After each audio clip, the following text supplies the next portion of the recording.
Alright, so new patch notes for JP today with Roxy. New Catastrophe unit, new named Roxy called Frenzy Roxy. And lots of stuff. This is a big patch. That's why actually they had a stream. There was something I assumed was going to happen, and it actually did come to fruition, which is that now catastrophes are going to have their own story chapters like Ragnarok. So this is the new villain of catastrophes. Some people are going crazy for her. She looks exactly like Lilia, but apparently it's not Lilia. But we'll see how that goes. I'm going to talk about Roxy in a second. I've already talked about what she does. I think she's pretty good. I don't think she's going to be game-breaking or anything like that. Not like a festival unit. But one thing is, yeah, Chapter 147 Catastrophes is opening up. So we're going to be having, at the same time divided between the Catastrophe chapters, the Ragnarok chapters, and the actual 7 Deadly Sins chapters. So now instead of getting one, or I guess half a chapter per 2 months for 7 Deadly Sins, expect it to be 3 months. I guess they're doing this to extend the time before they end the story for 7 Deadly Sins. I can't imagine any other reason they would do this since catastrophes are not very popular to begin with. But yeah, that's a new villain again, another shot of her. I'll be interested to play the chapter, see how it goes, but I don't think many people are all too interested in it. So let's talk about Roxy and then talk about the rest of the patch notes. There's a lot of stuff. There's, MELI relic and stuff like that. Give me a second. I'm going to, again, pull out the translations for this, so I'm not incorrect. Her passive is for every human race in the battle. It says in the battle. I think it is allies, but it could just be in the battle. Regardless, if you have, like, true ally human race, then it's going to be 120% crit chance. You don't need more than... She already has, like, about 100% crit chance. We got to see her stats. So you don't need... See, I always complain that characters have less than like 160% crit chance. They never crit. If you have over 200% crit chance, you don't need any more. So just having your allies humans is good enough. When a human ally crits using a single target skill, inflicts additional damage of 300% of her attack at that very moment, right after the attack. So she is a Unga Bunga unit damage... Big damage, because both her cards are just damage. She has a single target flood for each 1% of HP remaining, 0.8% more damage. Then her AoE spike, same AoE as like Mael, but without the debuff. Double crit damage. And she has, I think, pretty good crit damage. I don't remember, I think it was 200. Is 200 good? God, so many stats, man. And her ultimate is single target sever, which is triple crit chance. I'm not big on that ult. The only reason why Margaret's ult is good with triple crit chance is because of the disable afterwards. This ultimate in general isn't gonna be doing much more than maybe one-shotting because of the passive, right? With the damage from the ult plus the passive, you might one-shot someone. But the damage itself from the ultimate is not very great. Now, she brings in something new, which is this sort of like grace thing, which I'm assuming will be now, from now on, in a lot of characters.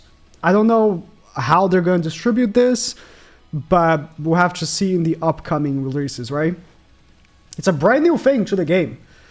Now, instead of just being a normal link to characters, she has a grace. The same thing as a grace, essentially, but her grace only applies to humans. So if you put her link on a non-human character, you will not get this passive, which is interesting. And it goes up to 10% attack-related stats, which is huge. Starts from 3 at 1/6. So it's a whale thing, of course.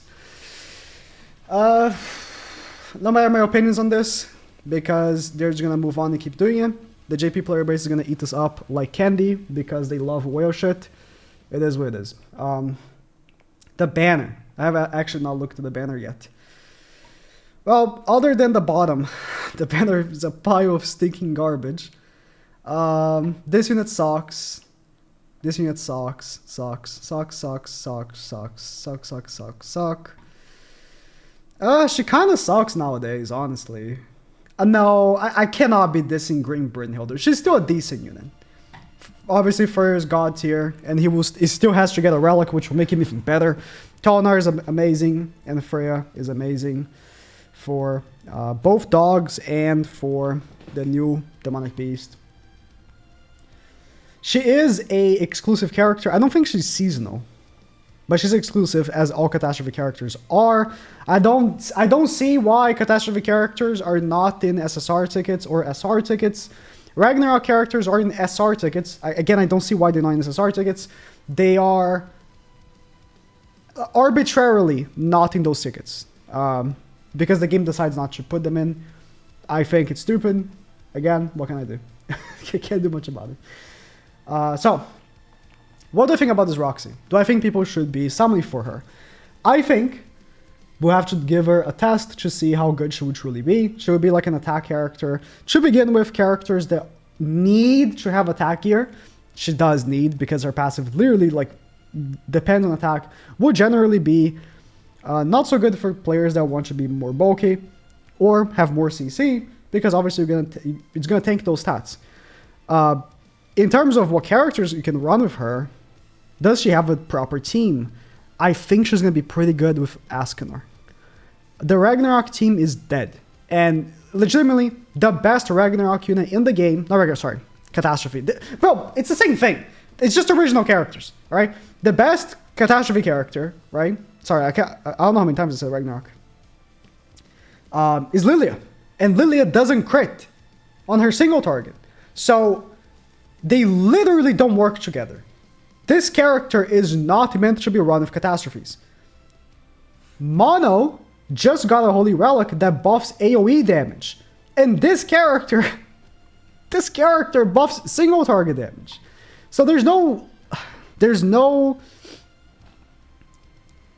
sync there. Yeah, no sync. There's no harmony between these characters. Like the new Mono, which has the whole catastrophe thing, the whole catastrophe like passive, relic, doesn't even have a single target skill.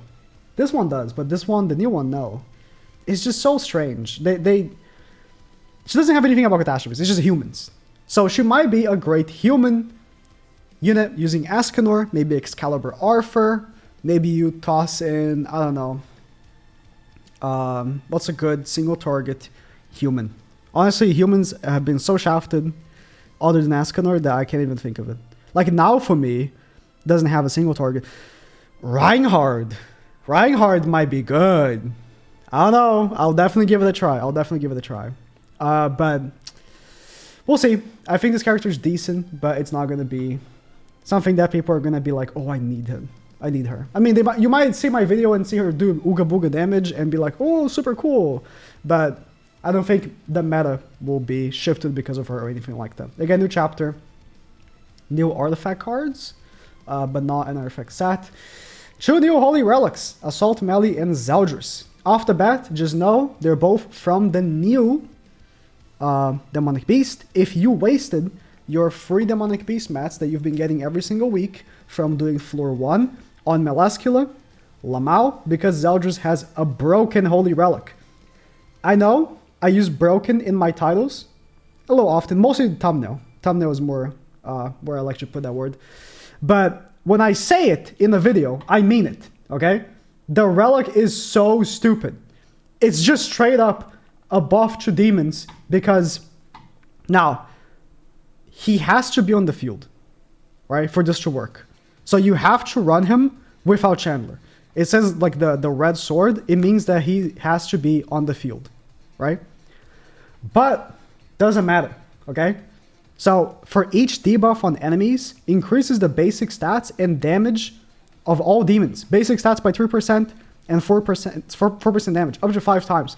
So from one debuff skill from Zeldris, right, with a green Sauriel link, you're going to be applying 6 debuffs. So you need 5. 15% basic stats and 20% damage to Purgatory MELI. I mean, man, it's not even comparable to Melascula's relic that only works against bots, you know? So I hope that you didn't waste your mats. Assault Melee. Now, Assault Melee is a weird one. I'm going to have to see in-game how it will work, because if the buffs are gray, it will be one case. If it's blue, it will be a different case. But at the beginning of battle, he gives himself a buff of 30% basic stats for 2 turns. And if he's not damaged on that turn, in the next turn, he gets another one. So you can stack up to 60% basic stats with that. If it's 2 blue buffs, that's 2 buffs for the Amplify as well. So keep that in mind. Also, for each debuff on himself, increases demons' basic stats by 5% up to 3 times. Now, the problem is, if it's a blue buff, then when you run Astarosa, you're just going to immediately remove it from him. Now, if it's a gray buff, you could run him with Astarosa, but then you're not going to give the buff to the Amplify. So we're going to have to see. In general, I can see him being better than Purgatory Melee. Just being honest, Purgatory Melee is just way too strong. But it'll be fun to use. I'll definitely have a good time using it for sure. New outfits. So monos, outfits and stuff. And not mono, Roxy. Bro, I'm getting all the names and stuff mixed. I don't know, man. I don't know. Roxy's like tickets, bundles and stuff. Bundles. So, like I said, this new thing Roxy has is a new mechanic to the game itself called Unity, I guess. It says right there, but sometimes the translation from Google is a little bit funky. We'll see other characters that will get this. Roxy's is already very strong off the bat. When we first got Graces, you know, Ludociel's Grace was the first one, and it was pretty strong. Like, you know, not being able to be stunned or frozen at the time was a pretty strong thing. And then we got absolute insanity with Red Tarmiel, right? So it scaled very hard. And Mael also has a very strong Grace. So the Graces start getting stronger and stronger. I assume it will be the same thing with these Unities, where it's already pretty strong. 10% attack-related stats is very strong. And then it will eventually become stupid, right? So we'll see how that goes. Brawl shop. The conditions for acquiring rewards in the Brawl shop and opening. I'll be honest, listen, some people don't like that I don't play specific parts of the game because they have, I don't know, a sense of duty that I should be maximizing things that I don't like. I haven't played Brawl in years. My units on the Brawl team are still level 90. I'm not kidding. So, well, how long has it been since level 100 has been now? A long time, actually. Maybe now I'll play Brawl. We'll see. But they changed it. It's just a terrible game mode. I don't play the terrible game modes in the game. I'm sorry. I play the things I like. And I think that should be how you play video games. If you don't like a game mode in the game, just don't play it. You know? That's like a lot of people don't like when the game implements the game mode they don't like. Like some people don't like Labyrinth. It's like, don't play Labyrinth then. Just don't play it. I know it might take a slot on their time for things that they could be doing that you might like instead. Maybe they could be focusing more time on PvP, but just don't play it, you know? Improve color vision support. Improve team formation menu. Okay. Login bonus of 14... I thought this was going to be 14 multis when we saw the JP stream, because 14 is such a weird number. It's usually for multis. 14 singles spread for 2 weeks instead of doing missions to get 1 free multi in the first day. Horrible. Horrible. Oh, it's 4 more singles. Yeah, they know what they're doing, okay? If they give you 1 ticket a day for 14 days, it will make people more prone to spending money than if you get 1 free multi in the first day and maybe you pull her. Very unlikely, but you might pull her and then not spend money. So this is a trick. Don't fall for it. Just giving you a heads up. Diamond, a compensation event, a diamond payback event. If you spend 900 gems for the upcoming 2 weeks, you get this 1 SSR ticket that you can actually select one of these 5 units. That's huge bait. I mean, Freyr is a really good unit. You know, again, he's any day now he's gonna get a relic that's gonna be fucking broken. I know he will. Freyr is gonna rank up all of your skills every time he attacks, bro. It's gonna be some shit like that. It's gonna On like the new beast or something. Like it's gonna be some crazy shit. I'm 100% certain he'll get like an insane holy relic. It'll make him a goddess as well, so you can run him with Freya. But 900 gems on this banner instead of saving for anniversary or collab. I don't know, man. I don't know. This thing, which I never complete because I'm too lazy. I usually just get the card. And then, yeah, this is the same thing. Disaster, fight thing. I guess you'll be able to fight this Roxy now. I'm assuming, yeah. That's pretty cool. And rewards. The usual rewards. I mean, these are old costumes, so if you missed out on them. Hawk Pass with a new outfit for Freya. Pretty cool. The outfit is not anything, you know, crazy, if that's what you're thinking. Nothing like crazy. They're not... Bro, I'm still waiting for them to add Green Chandler to SSR tickets.